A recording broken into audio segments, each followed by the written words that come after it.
Hebrews 7:4-10, KJV. Now consider how great this man was, unto whom even the patriarch Abraham gave the tenth of the spoils.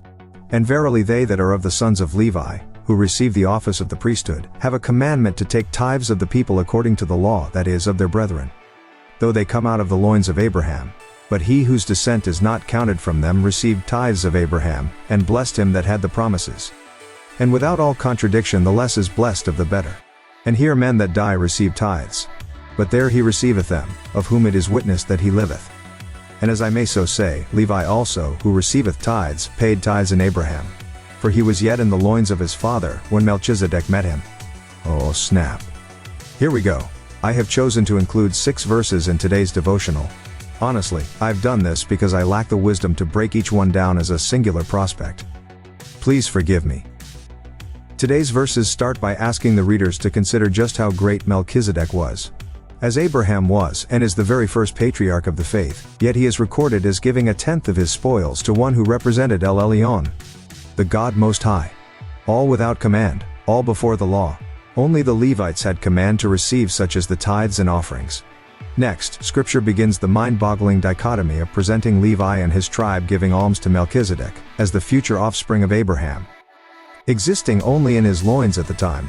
What does it all mean? Well, there are several examples we can learn from these verses.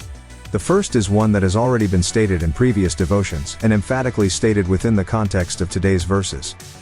That of course being, that the concept of giving a tenth to the entity representing the fount of all blessings, far predates the law.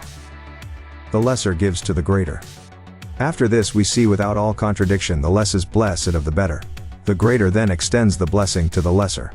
This is one of the ways God's economy works. It's not a pay-to-play Ponzi scheme, that would have one in subjection to their direct upline, as in so many multi-level marketing and pyramid schemes would have. Nope, not at all. This is all about faith, faith in God, faith in His promises, and the gratitude of giving, combined with the blessing of receiving. Today's verses clearly states that Levi gave tithes before he was even born. How can this be? Lest by faith Abraham gave tithes and offerings having already received, by faith the promises God had given him. It is in this sense that Levi also gave through his great-great-grandfather, only to become, along with his descendants, God's holy priests, unto the nation that existed in the loins of Abraham, Isaac and Jacob.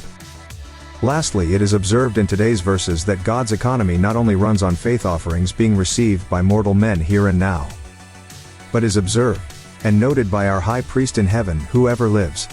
That's right, my friends, what you give unto the Lord today remains forever. Even so, the contrary is true. What you refuse to give by faith today is lost forever. Think about that. Some very deep concepts here. Discipleship on the go at DHBCLV.